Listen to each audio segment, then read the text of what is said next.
Abra sua Bíblia em Êxodo capítulo 20. Êxodo 20. Lembrando aos irmãos que esse é o texto base aqui de nossos estudos nesse período aqui do catecismo, colocando melhor, nesse trecho aqui, nessa parte do catecismo.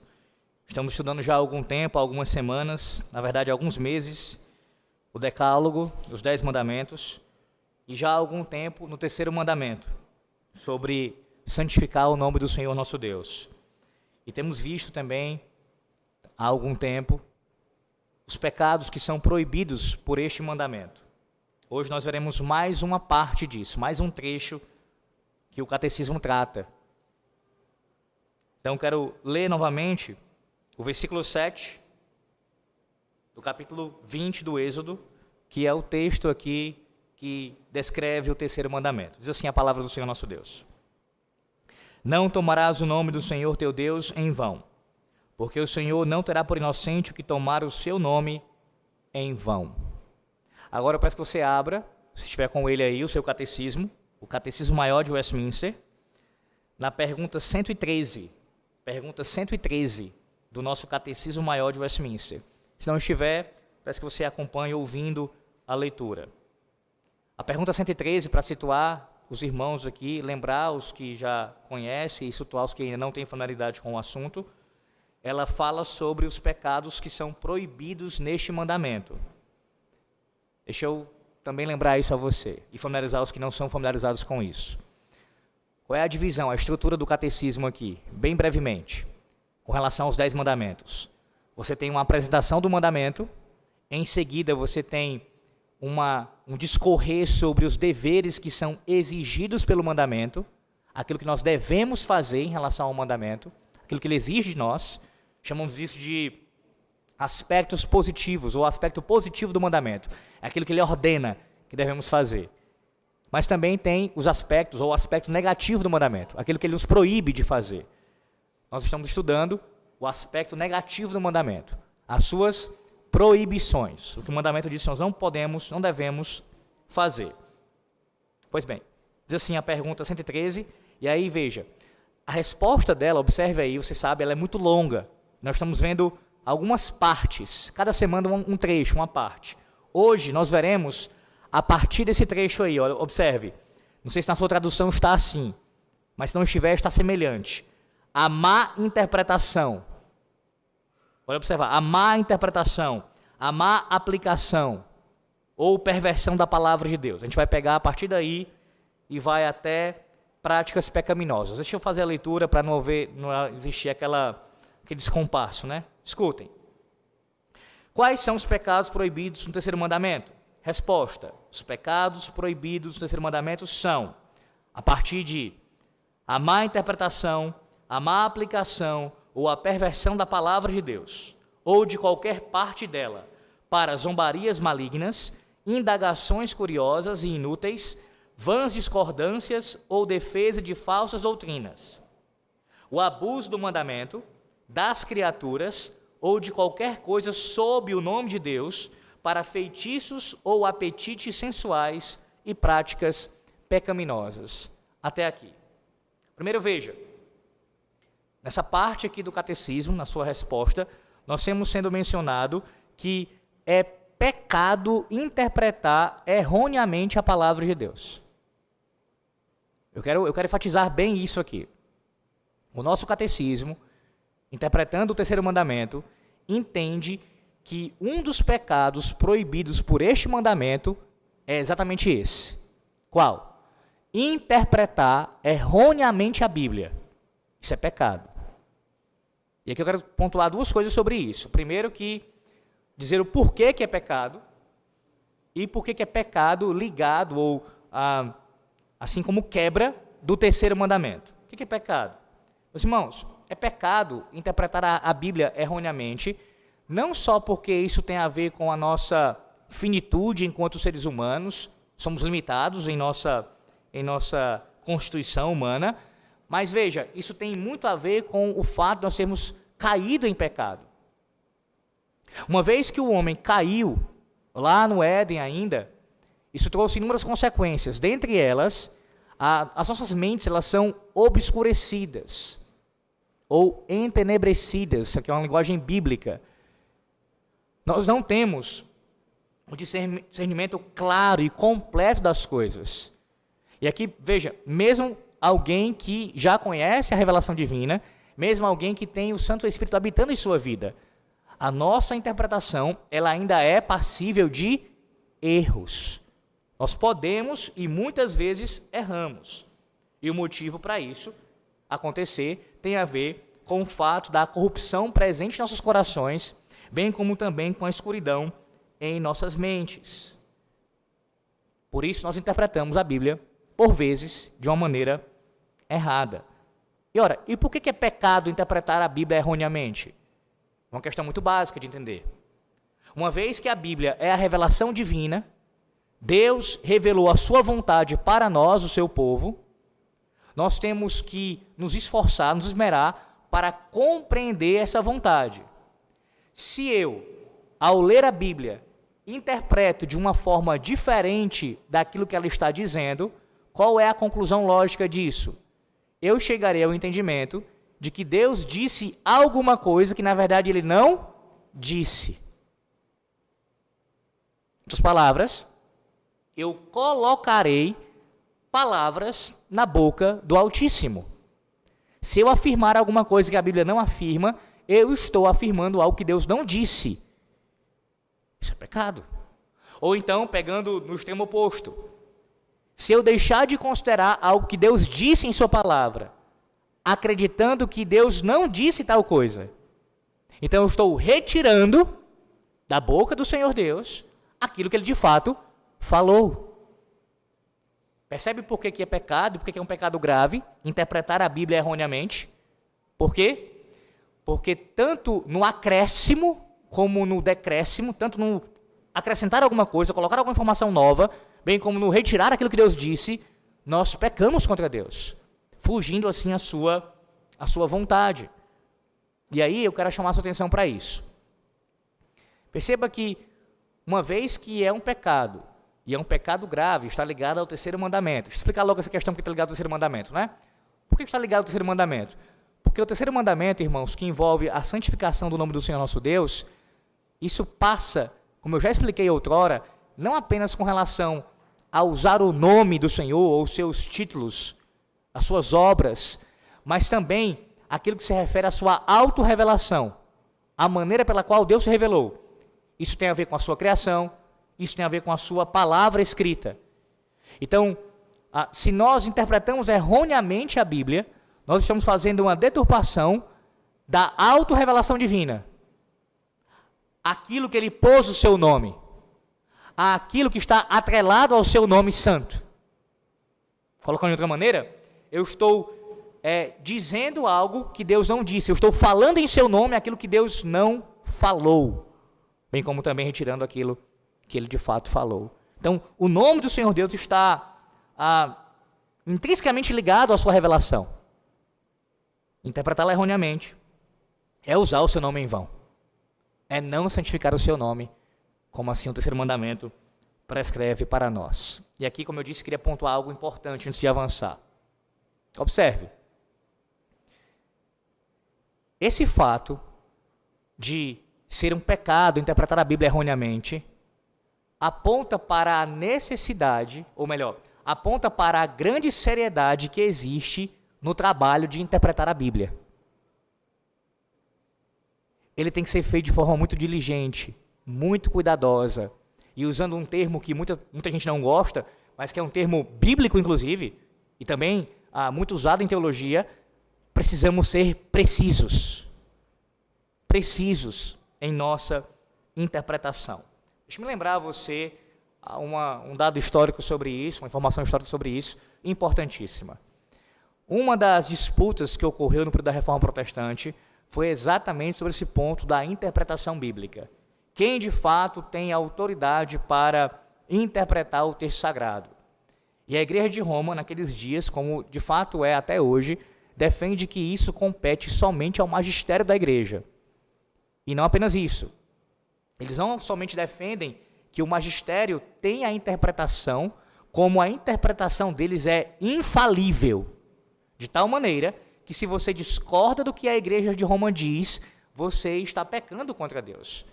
Pois o pressuposto é esse. A sua interpretação é infalível. Não há erros.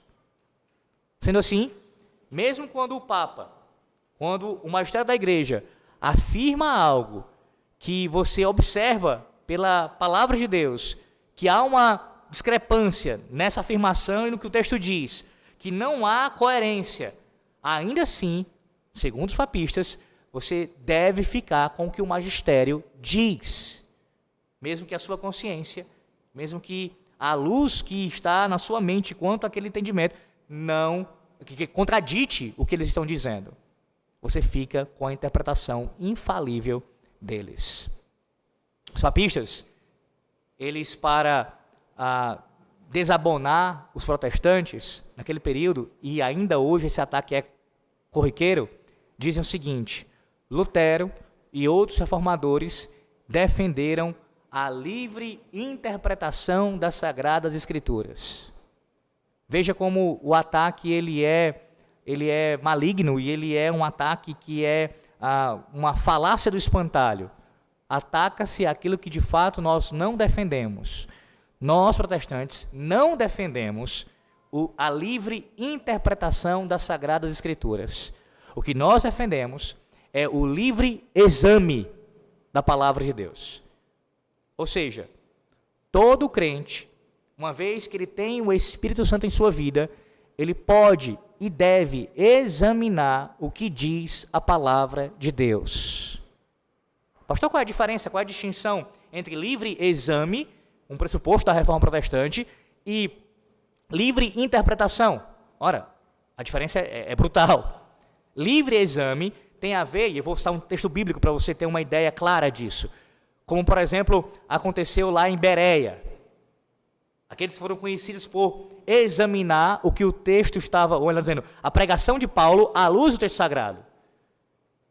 Esse comportamento dos bereanos, essa prática dos bereanos, ela é uma prática que a palavra de Deus, ela nos impõe, é o nosso dever. E aqui pensando em vocês, como membros da igreja, ouvindo um sermão aqui deste púlpito, um ensino da palavra. Vocês têm o dever de confirmar, de conferir com as Sagradas Escrituras se tal ensino está de acordo com ela. Vocês estão fazendo o quê? Examinando. Examinando. Por isso que todo crente tem o dever, sim, irmãos, é um dever, de ser um bom ouvinte de sermão. Um bom ouvinte de sermão. Não necessariamente significa dizer que você será um pregador, mas ouvinte, todo crente deve ser um bom ouvinte. E para ser um bom ouvinte, passa por saber fazer bem o exame. É claro que isso há graus de distinção, há irmãos que têm um exame mais acurado do que outros. Tudo bem, isso o próprio Deus dá capacidades diferentes para cada pessoa. Mas isso não nos exime da responsabilidade de conseguir, em alguma medida, fazer um bom exame de um sermão.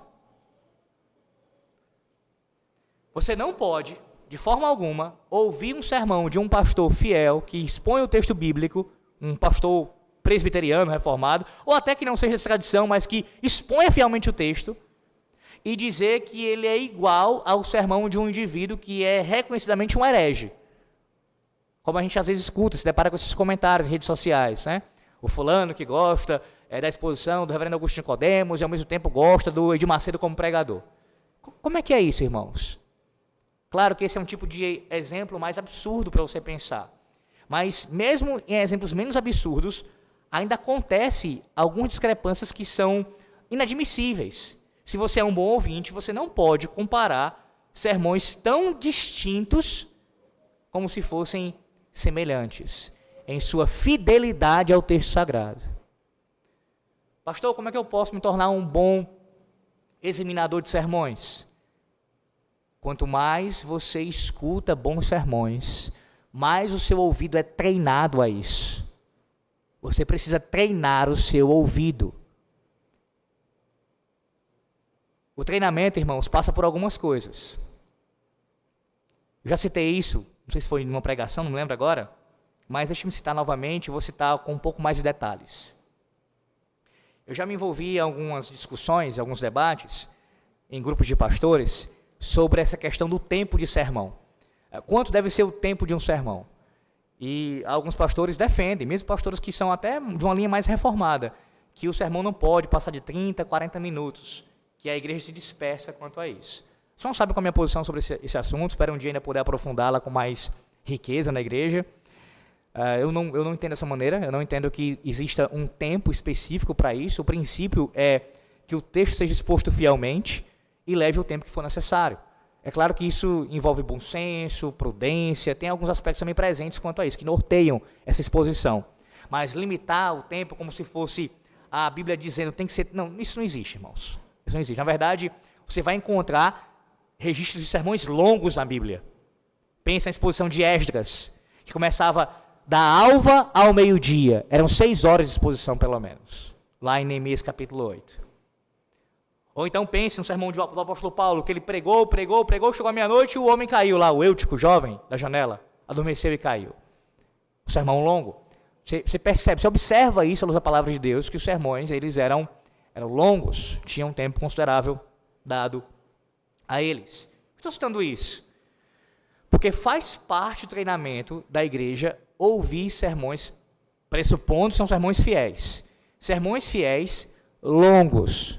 Essa igreja local é uma prova disso.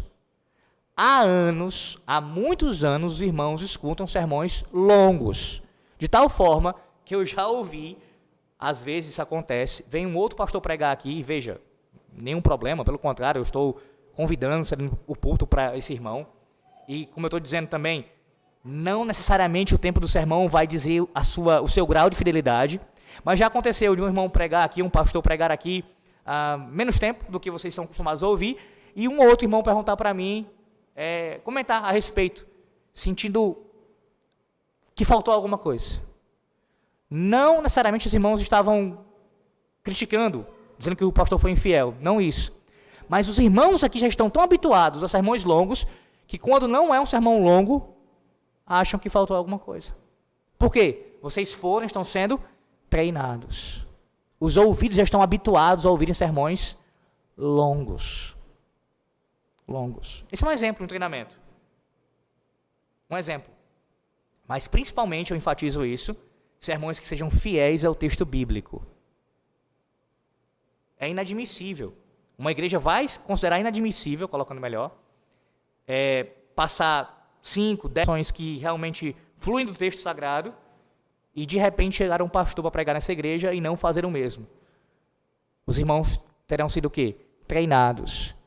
E quando ouvirem e fizerem o exame daquele sermão à luz da palavra de Deus, perceberão que ele não está de acordo com o texto bíblico. Então não vão admitir que isso aconteça. Livre interpretação. O que seria isso? Ora, livre interpretação tem a ver com como se o indivíduo pudesse interpretar a Bíblia à sua maneira, à revelia. Cada um tem a sua interpretação particular. Então eu posso interpretar de um jeito, você de outro, aquela igreja de outra maneira, e assim cada um tem a sua interpretação. Tanto é que esse ataque deles ele é tão comum que ele está ligado àquela ideia que eles ficam divulgando de falar que, olha, existem mais de 30 mil, 33 mil, sei lá quantas mil seitas protestantes. Por quê? Na cabeça deles. Eles colocam tudo num bojo só, como se nós, presbiterianos, tivéssemos no mesmo grupo que Testemunhos de Jeová e Adventistas, por exemplo, e dizem, isso é fruto da livre interpretação. Quando nós, pelo menos os protestantes históricos, e pensando aqui especialmente nos reformados, nunca defendemos tal coisa. Pelo contrário. Existem, e eu deixo isso para outro momento, tá? Para não alongar demais, preciso avançar aqui. Existem princípios hermenêuticos que nós seguimos em nossa interpretação. A gente não interpreta a Bíblia no vácuo. Inclusive, nós também consideramos a tradição da igreja. Isso tem peso para nós. Não tem o mesmo peso de palavras de Deus, mas isso tem peso no sentido de lançar luz para nós. Nós subimos nos ombros dos gigantes, que vieram antes de nós, e já interpretaram, já lidaram com textos bíblicos antes de nós. Então nós rejeitamos a livre interpretação e nós abraçamos o livre exame, entendendo ser um princípio bíblico, ordenado na palavra de Deus e que deve ser cultivado em toda a igreja. Todo irmão tem que ser um bom ouvinte de sermões. Para quê, pastor? Para não interpretar a Bíblia erroneamente. Não interpretar a Bíblia erroneamente. Bem como também para quando ouvir um pregador interpretando-a erroneamente, você dizer, epa, o texto não diz isso. O texto não está dizendo isso. E você conseguir com o seu discernimento espiritual fazer essa distinção. O nosso catecismo segue e diz assim, não apenas a má interpretação, mas também a má aplicação ou a perversão da palavra de Deus. Deixa eu ler o que o nosso comentarista Johannes Gerhard dos Vos fala sobre o assunto. Ele diz assim, a má aplicação da palavra de Deus inclui todo o uso que se faz dela, isolando-a do verdadeiro significado e real propósito, com uma revelação da vontade de Deus para o homem. Aí ele vai dar um exemplo. Quem lê e admira a Bíblia apenas pela grande literatura que ela é culpado de má aplicação da palavra de Deus. O ateísta que a estuda na tentativa de provar que ela não é verdadeira é culpado do pecado da má aplicação da palavra de Deus. Quem advoga o ensinamento da Bíblia só por causa dos ensinamentos morais, apartados de sua revelação do caminho da salvação através de Cristo, o mediador, é culpado de má aplicação e perversão da palavra de Deus. São exemplos aqui que ele está dando. Vamos lá. Você sabe, há pessoas que não professam a religião cristã, mas elas encontram na Bíblia elas dizem, há verdades, há ensinamentos importantes, há aqui algumas questões de ética, de moral, que nós podemos abraçar e colocar em nossas vidas. Quantas pessoas vocês escutam falando isso? Falando bem de Jesus, elogiando Jesus. Os ensinos de Cristo, de Jesus Cristo, são muito bons. Amar o próximo. Esse é um exemplo de alguém que está aplicando erroneamente a palavra de Deus. Uma má aplicação, uma perversão da palavra de Deus. Por quê? Porque a Bíblia, meus irmãos, não é meramente aqui um código de conduta. Não é para você observar aqui, olha, aqui tem os mandamentos, tem aqui princípios, e eu vou aplicar na minha vida, vou colocar isso aqui. Como é que eu posso prosperar financeiramente? Vou usar esse princípio aqui. Como é que eu posso melhorar meu casamento? Vou usar esse outro princípio aqui. Como é que eu posso? Não é assim. Ou melhor, não é com esse fim. Mas, pastor, não há princípios, não há questões éticas aqui que a gente deve colocar em nossas vidas e isso vai trazer, sim, benefícios? Sim. Só que nós fazemos isso à luz de um contexto revelacional e pactual. Vamos lá. Deus estabeleceu com o seu povo uma aliança. E nessa aliança, ou nesse contexto pactual, ele se revelou ao seu povo, quem ele é e as suas obras. E tem como ponto central dessa revelação a pessoa bendita do seu filho. O que significa dizer que nessa relação nós precisamos, assim, cultivar a nossa comunhão com Deus por meio de Cristo. É assim que há reconciliação entre Deus, o Deus Santo, e pecadores. A parte disso, tratar dos mandamentos, dos princípios, das questões éticas da palavra de Deus, será uma aplicação dela. Uma perversão dela. Ainda que alguém possa pontualmente conseguir algum benefício por colocar alguma coisa em prática em alguma medida, tudo isso está sendo feito fora de um relacionamento pactual, fora de uma comunhão com Cristo. Não tem a bênção de Deus, meus irmãos. Lembram? Mais uma vez, o Salmo 128, que deve reverberar nos corações e mentes de vocês. Bem-aventurado o varão que teme ao Senhor e que anda nos seus caminhos. Quem é o bem-aventurado? Quem é aquele que tem a bênção pactual de Deus sobre si, sobre a sua casa? É aquele que está em Cristo, que tem comunhão com Deus. Então o indivíduo pode tentar se esforçar por extrair, exprimir da Bíblia princípios sobre o casamento, a criação dos filhos, o trabalho e tudo mais, mas a parte de uma relação, de uma comunhão com Deus por meio de Cristo, tudo isso traz a maldição para ele, sobre ele. É o que vai redundar, no final das contas. Recentemente, eu fui procurado por uma moça que já fez parte dessa igreja aqui.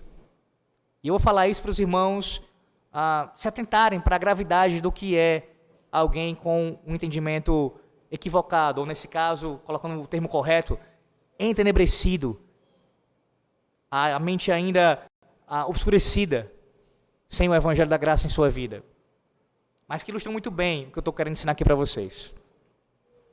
Essa moça me procurou, já congregou aqui conosco há alguns anos, e ela veio me perguntar o seguinte, ela disse que iria se casar, ela vai se casar no início do próximo ano, e ela perguntou o quanto eu cobrava para poder celebrar o casamento dela. Se eu poderia celebrar o casamento e quanto eu cobrava para isso. O que eu fiz foi, primeiramente, perguntar onde ela estava congregando. Por quê, irmãos? Ora, se pressupõe que você chama o pastor da sua igreja para ser o pregador ali, que vai levar a palavra no seu casamento, que vai dar instrução pública ao casal, bem como também rogar as bênçãos matrimoniais sobre aquele casal. Mas eu já imaginava qual era a resposta, e ela confirmou. Ela disse, nesse momento, nós não estamos em igreja alguma.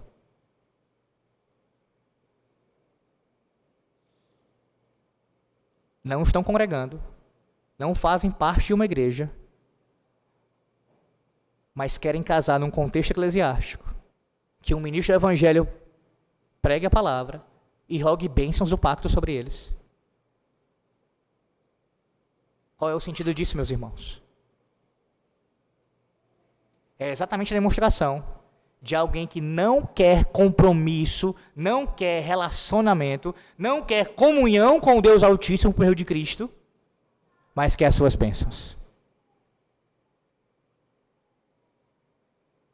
Como o gênio da lâmpada. Deixa eu esfregar aqui para ver se sai alguma coisa. Deixa eu abrir aqui o texto bíblico aqui. Deixa eu colocar na caixinha de promessas. Deixa eu dar os versículos aqui para ver o que é que tem para mim hoje. Para eu tentar de alguma maneira usufruir. Eu quero sugar dele o máximo que eu puder. Extrair dele o máximo que eu puder. Como se fosse uma laranja mesmo, esbagaçar completamente e vou extrair tudo dele que eu puder extrair. Mas comunhão com ele. Beijar o filho para que não se irrite. Como diz o Salmo 2. Não querem. Não querem. É pecado, irmãos, fazer isso.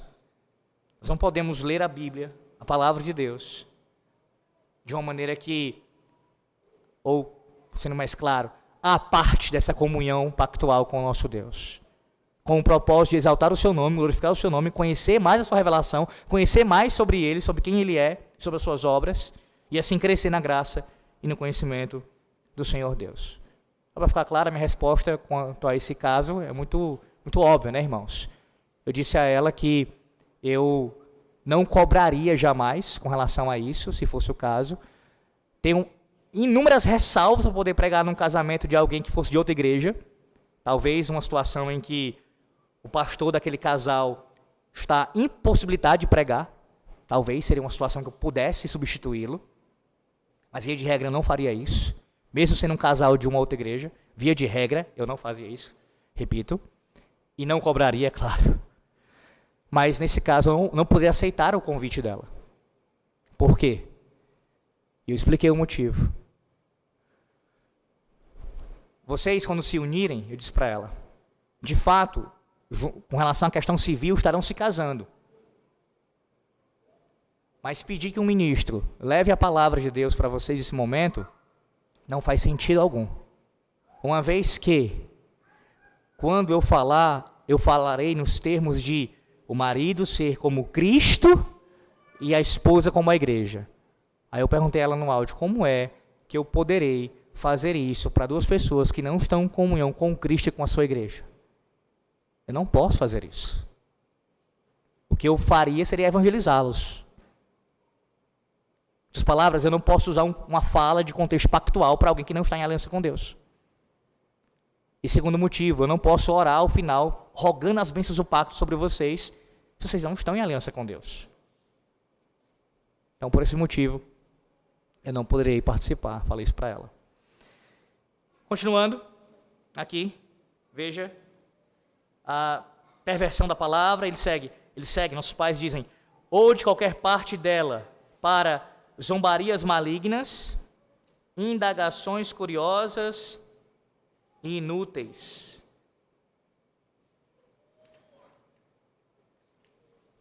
Com relação às zombarias, veja, a palavra de Deus, meus irmãos, ela tem que ser tratada com muito respeito, com muita reverência.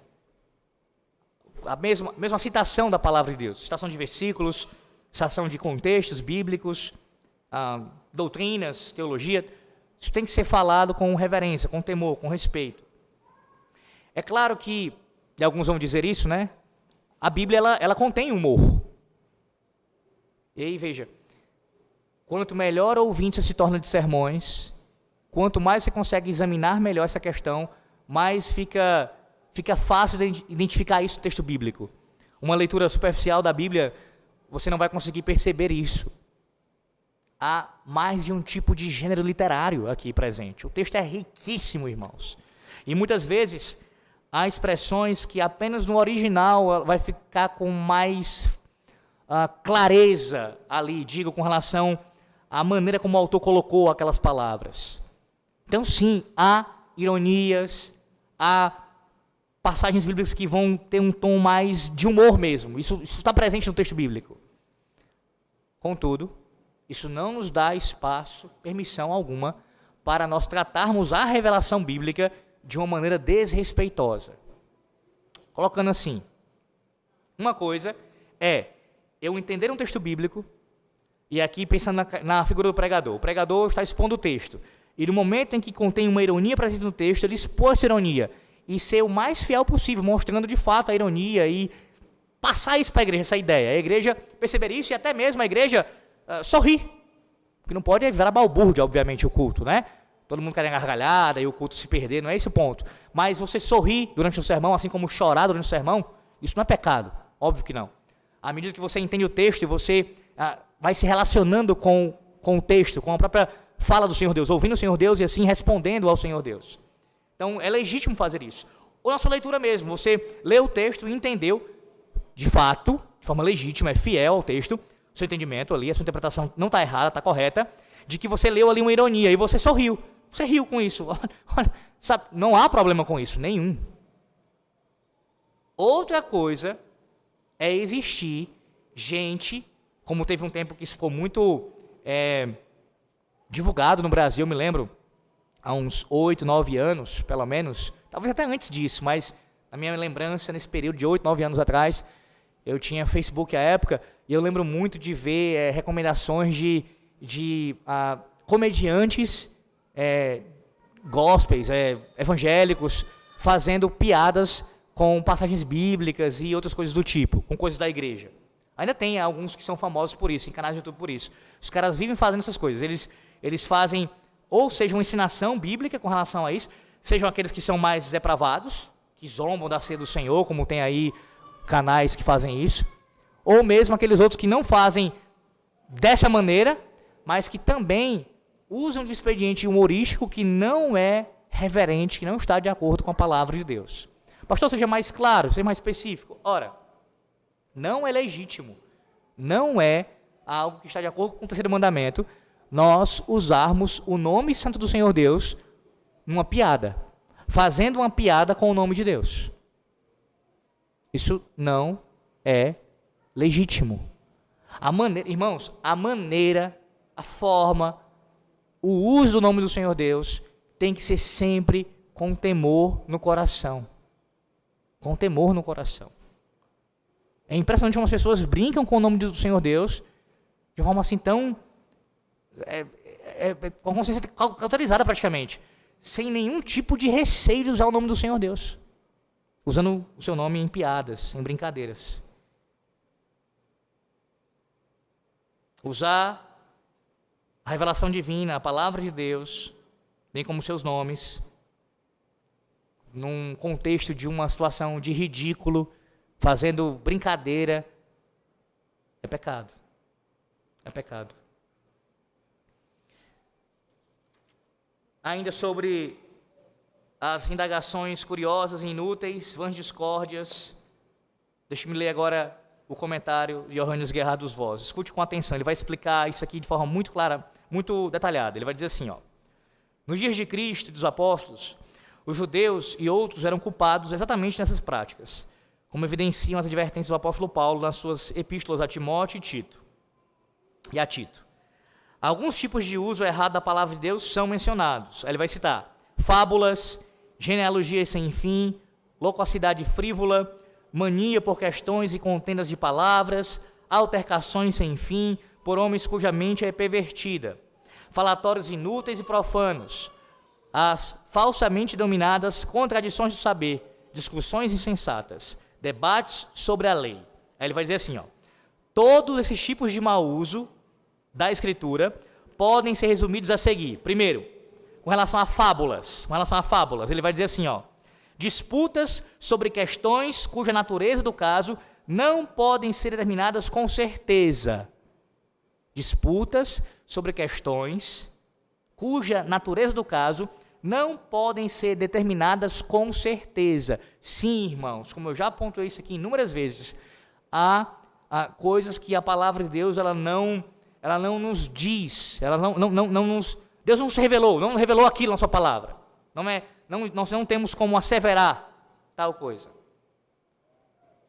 Ou colocando de uma maneira mais clara para você. Nós temos muitas coisas que Deus até revelou para nós, mas que nós não conseguimos exauri-las. Há coisas misteriosas relacionadas a isso. Há o próprio ser de Deus, a Santíssima Trindade.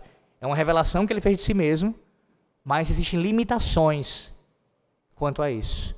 Então, quando nós queremos ir além do que a palavra de Deus assim já colocou para nós, estamos incorrendo aqui nesse erro das fábulas. Segundo, com relação à genealogia sem fim, ele diz assim, ó: disputas sobre matérias de nenhum valor, ainda que pudessem ser decididas definitivamente. Isso é significativo, porque na própria revelação bíblica existem coisas que são mais importantes do que outras.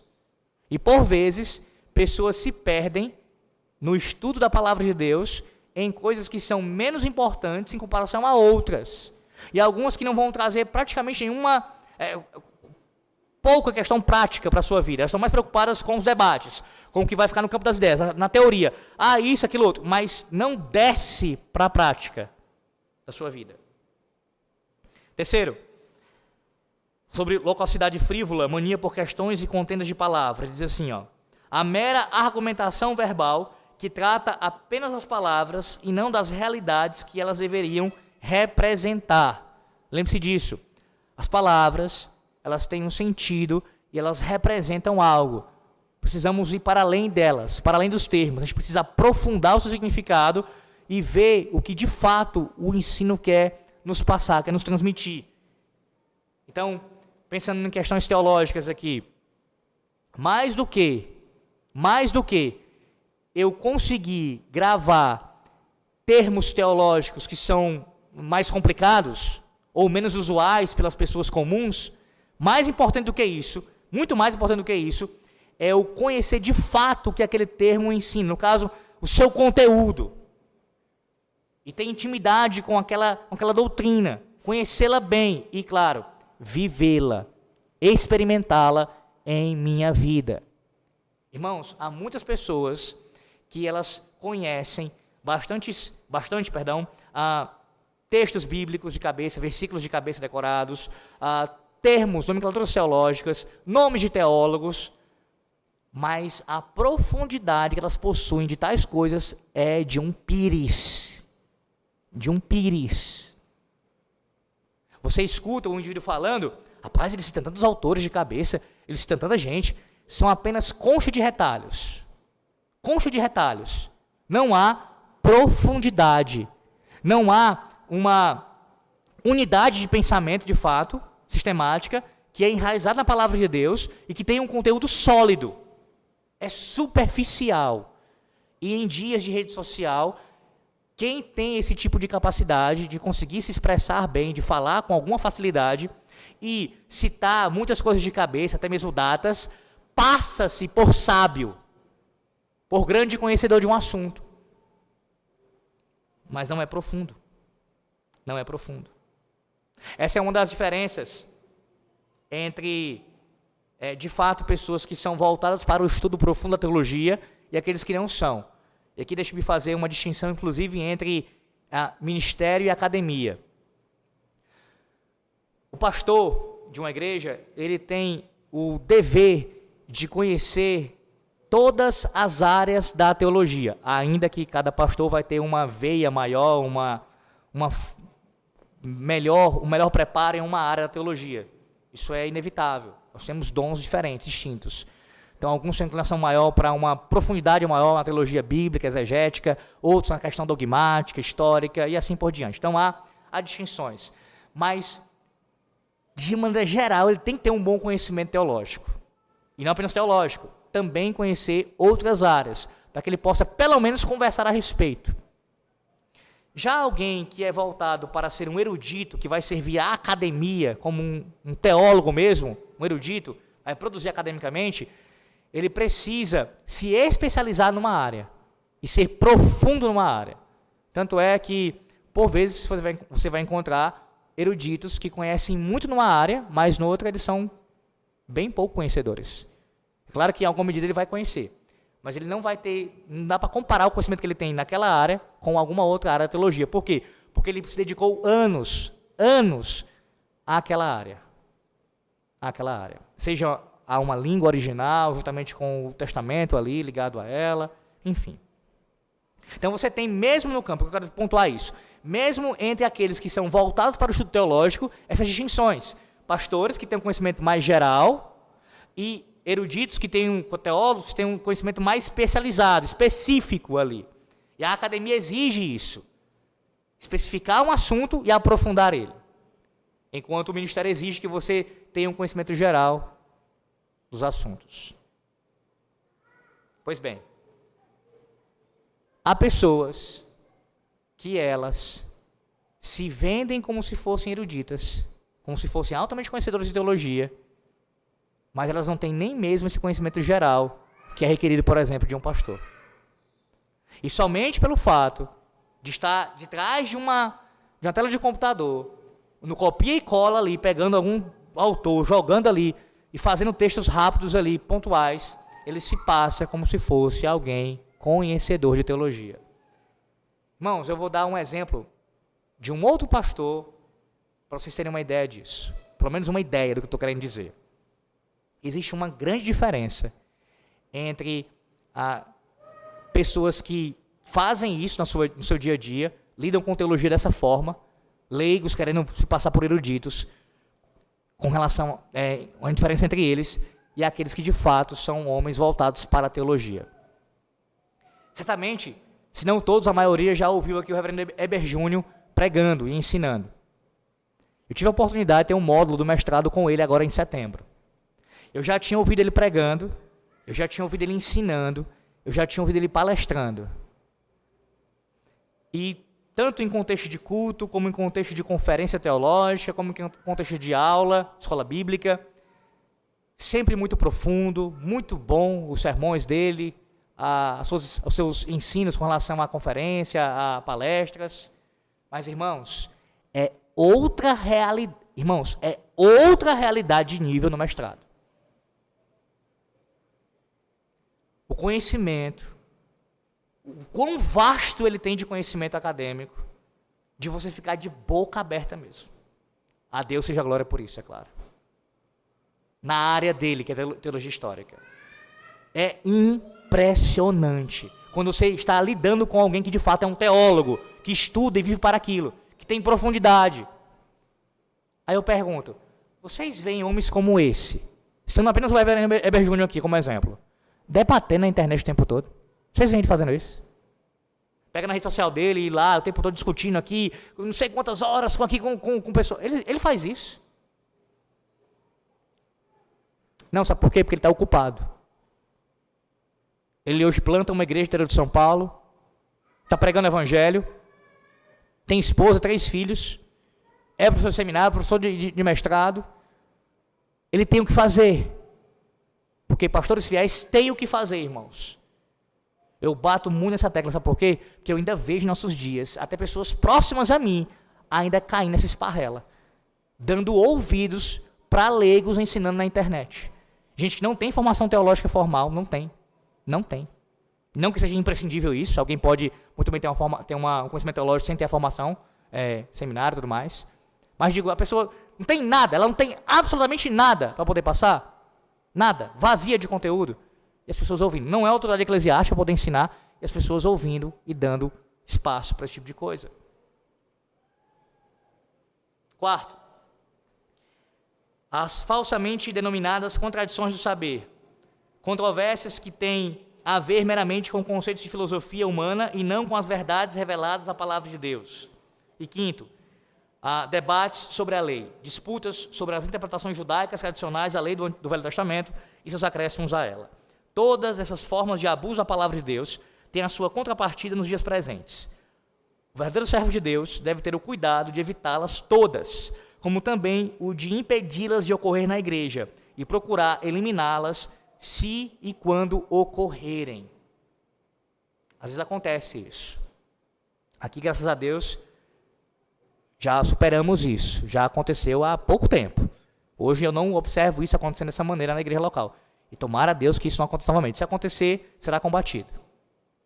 Grupinhos se formam, querendo se passar por autoridades em teologia, quando eu repito, de termo mais claro possível, são uma nulidade na teologia, uma nulidade, não tem peso algum,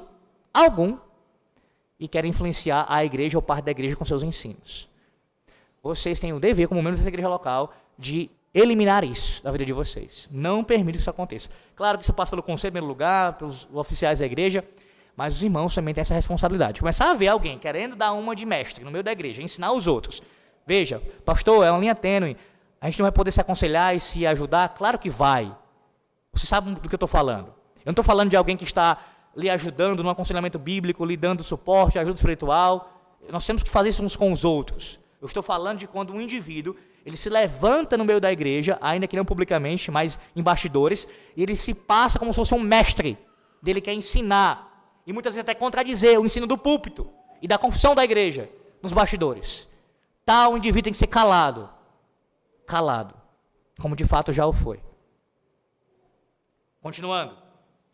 Por que é pecado a defesa de falsas doutrinas? Isso é muito claro, irmãos, mas eu quero que você veja mesmo assim o texto bíblico falando sobre isso. 1 Timóteo, capítulo 6. Abra sua Bíblia, 1 Timóteo, capítulo 6.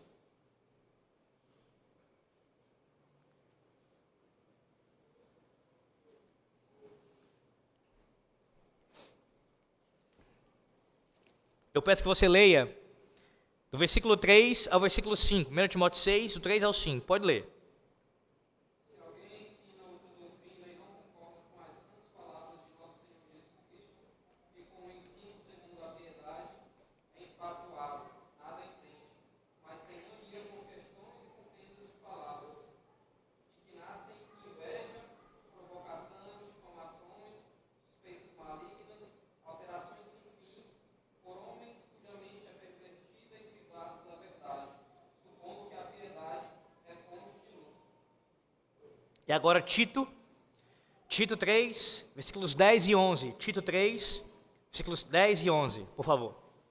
Evita o homem faccioso, depois de admoestá-lo primeira e segunda vez, pois sabes que tal pessoa está pervertida e vive pecando, e por si mesma está condenada. Observem, essa expressão, ela parece um catecismo, que é pecado a defesa de falsas doutrinas. Nós já ouvimos, e eu explanei acho que consideravelmente sobre isso, que a interpretação falsa ou a má interpretação é um pecado contra o terceiro mandamento. Ora, se a má interpretação é pecado, entender de forma errada o que o texto diz, necessariamente uma falsa doutrina também será. Até porque a má interpretação do texto bíblico conduz a uma falsa doutrina. Você terá um falso conceito, um falso ensino relacionado àquela sua má interpretação. Então, por questão de lógica, isso está atrelado. Claro que também é pecado pelo mesmo motivo da má interpretação. Se tal doutrina não está de acordo com a palavra de Deus, logo ela é mentirosa. Sendo ela mentirosa, ela não se conforma ao ser de Deus, que é verdade. Não está de acordo com o seu caráter, com a sua revelação, então nós temos que rejeitá-la. E ela tem que ser tratada como pecaminosa, irmãos. Porque em nossos dias tem se usado a seguinte justificativa, muitas vezes. Tal ensino, ele não é uma heresia, ele é um erro. Não vou aprofundar isso agora, porque eu não tenho tempo para fazer isso. Eu preciso até ser mais sucinto nesse final aqui. Outro momento eu vou aprofundar, me cobrem, eu vou fazer isso, se Deus quiser. Mas vamos lá, mesmo que você faça a distinção, e entenda que ela existe mesmo, entre heresia e erro, entendendo que há gravidades distintas, ainda assim, o erro não deixa de ser erro. Não deixa de ser algo pecaminoso. Se não está de acordo com a revelação divina. Deus exige nada menos do que perfeição, irmãos. Nada menos do que perfeição. Se não está de acordo com o que ele disse, está errado. Estando errado é pecado. Por isso nós temos que asseverar em público, como eu estou fazendo agora, e também em nossas vidas, particularmente, que toda doutrina que não se conforma com o que a palavra de Deus ensina é pecado. Vamos voltar a falar de púlpito, que o arminianismo, defendê-lo, é pecado. Que defender o pentecostalismo e o neopentecostalismo é pecado. Que defender o credobatismo e assim vai toda a teologia batista com relação a essas questões dos sacramentos, pelo menos aquela que distingue da gente, é pecado. A confissão de fé vai dizer o seguinte, inclusive, nosso entendimento presbiteriano, reformado, que é um grave pecado negar o sinal da aliança e selo do pacto, o batismo aos filhos. Percebe? Nossos pais no passado nunca tiveram nenhum tipo de dificuldade de chamar de pecado aquilo que era pecado. Se é uma falsa doutrina, por questão de consistência, eu tenho que tratar como pecado. Assim como eles tratarão, irmãos. Ou não se enganem quanto a isso, se forem consistentes. Recentemente eu ouvi um pastor desses famosos de internet, ligando, conectando a teologia reformada, aqui pensando com relação aos decretos de Deus, a soberania divina, Deus decreta todas as coisas, ao paganismo. Há uma ideia pagã. O que ele está dizendo? Que nós, se cremos que Deus terminou todas as coisas, nós estamos pecando. Como os pagãos. Quando nós dizemos que não, o Espírito Santo não concede dom de línguas em nossos dias, idiomas, como eles afirmam, muito menos essas loucuras que vocês falam aí. O que eles vão dizer? Vocês estão pecando contra o Espírito Santo. Quando nós batizamos uma criança na igreja, eles vão dizer o quê? Os batistas, os evangelicais? Vocês estão pecando. Se forem consistentes, eles irão asseverar isso. Porque eles entendem que estão com a verdade. É uma questão lógica, irmãos. Sinceramente, como pastor principalmente, eu estou cansado disso, dessa política da boa vizinhança que é mentirosa. Não podemos defender o falso ensino em nome de uma suposta unidade. Não há unidade fora da verdade. É claro, eu sei, você pode dizer assim, pastor, mas existem graus diferentes de erros. É certo que sim. E que algumas coisas nós iremos tratar como irmãos das pessoas a despeito dos erros dela. Sim, eu entendo isso. O que jamais pode acontecer é que, por mais que eu entenda que tem distinções de erro, de gravidade de erro, dizer que não é erro aquilo que de fato é erro. Dizer que não é pecado aquilo que de fato é pecado. Eu não posso fazer isso. Em nome de uma suposta unidade. Não é à toa, irmãos, nós escolhemos falar sobre esse assunto da Conferência Reformada agora, era Reformada de novembro. Para que fique explícito, em letras garrafais, num outdoor, o arminianismo é heresia. Esse é o nosso pressuposto. Esse afirmamos pela palavra de Deus. É isso que os pais no passado falaram no sino de Dort. É o que nós vamos reverberar em nossos dias. Mas falar isso, sabe qual é a implicação que traz? Não vou vender meus cursos para arminianos. Convenhamos, eles são mais numerosos do que a gente no Brasil.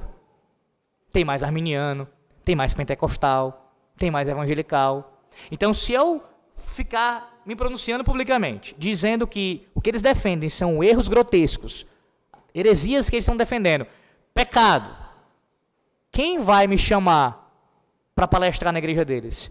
Quem vai me convidar? Quem vai comprar o meu curso de teologia? Quem vai fazer isso? Não é? Os pregadores aí, popstars dos nossos dias, que pregam em igrejas que têm pastoras, gente da IPB, pastores conhecidos da IPB, pregando em igrejas que têm pastoras. Irmãos, não é todo mundo. É isso aqui que está disposto a perder os convites, a fama, a venda dos livros, entre outras coisas. Porque afirmar tais coisas, de fato, faz uma divisória entre nós e eles.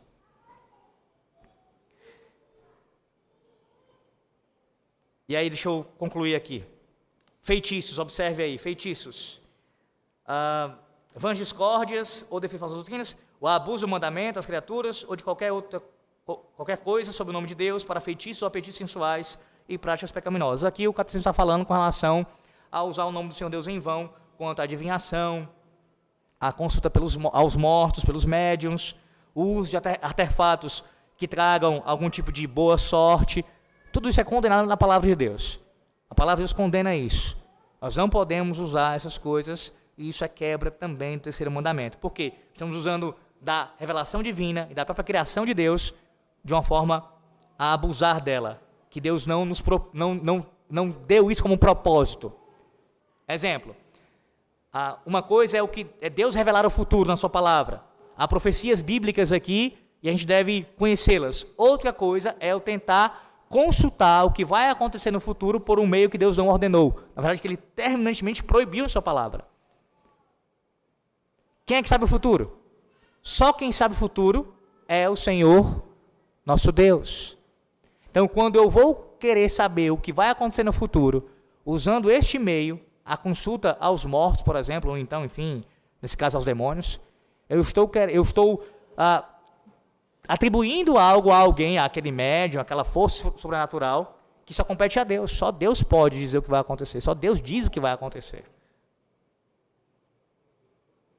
E mesmo quando alguém falou na Bíblia o que iria acontecer, no caso lá do demônio que se passou por Samuel, eu já expliquei isso aqui, tem um estudo gravado, você pode depois ouvir no canal da igreja.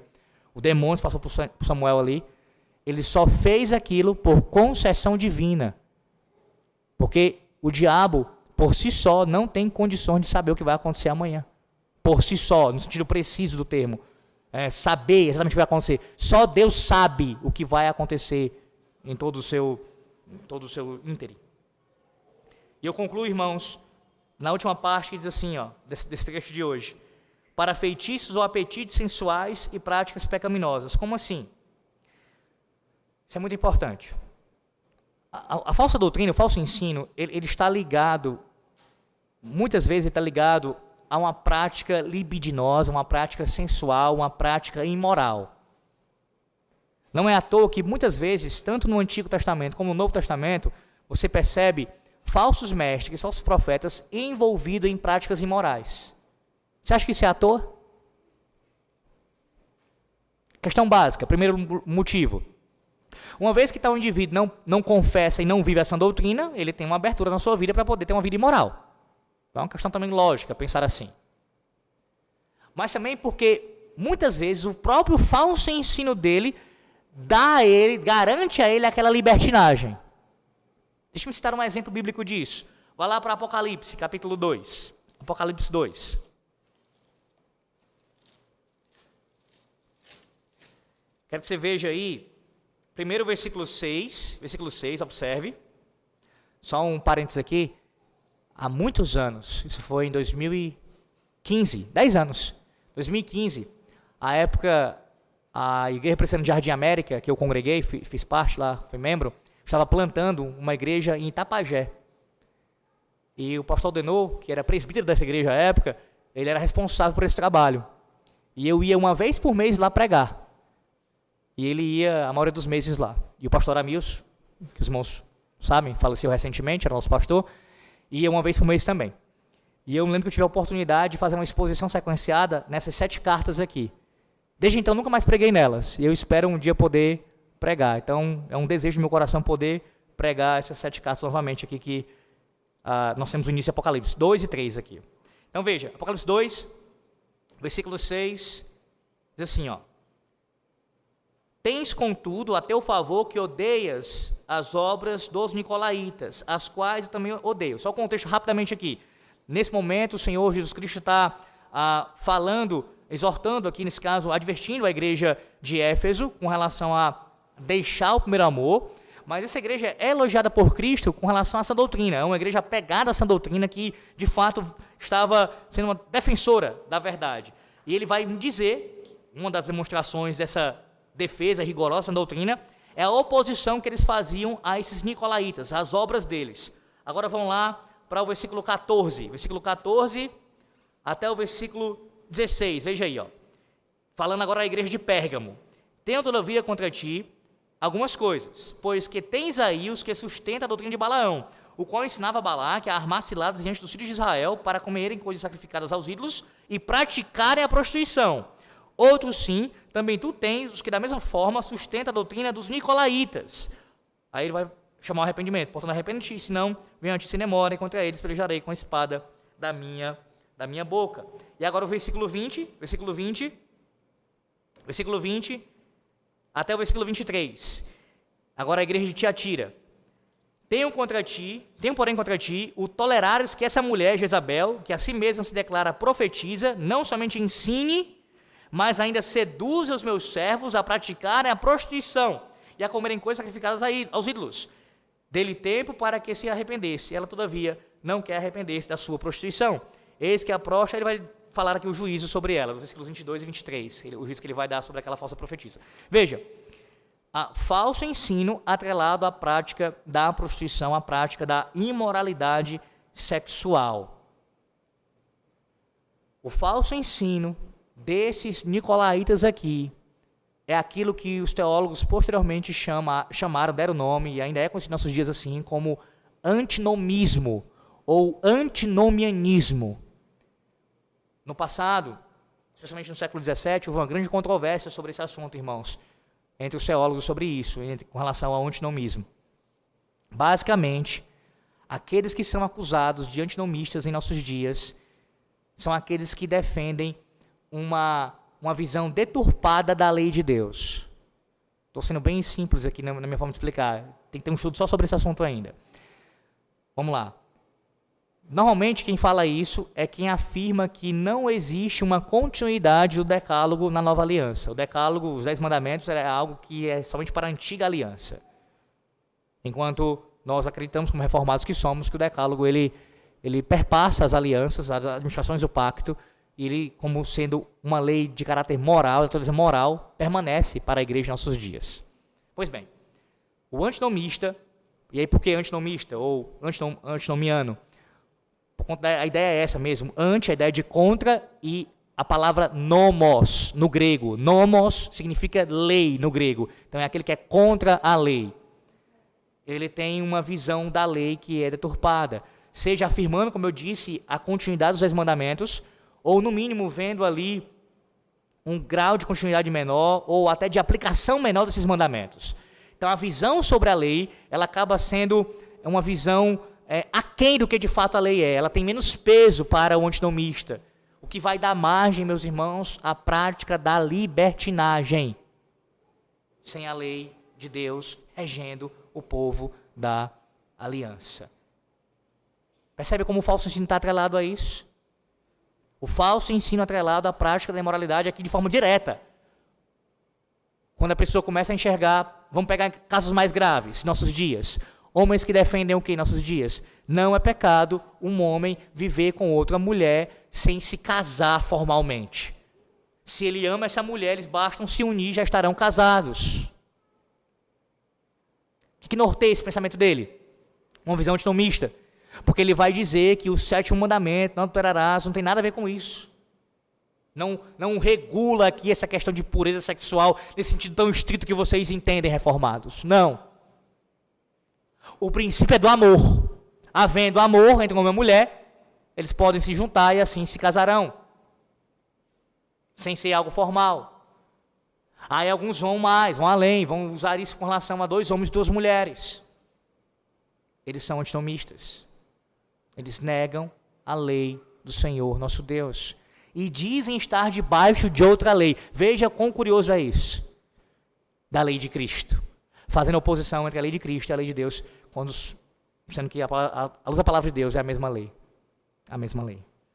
O próprio Cristo resumiu os 10 mandamentos dessa maneira. Amar ao Senhor Deus sobre todas as coisas e ao próximo como a nós mesmos.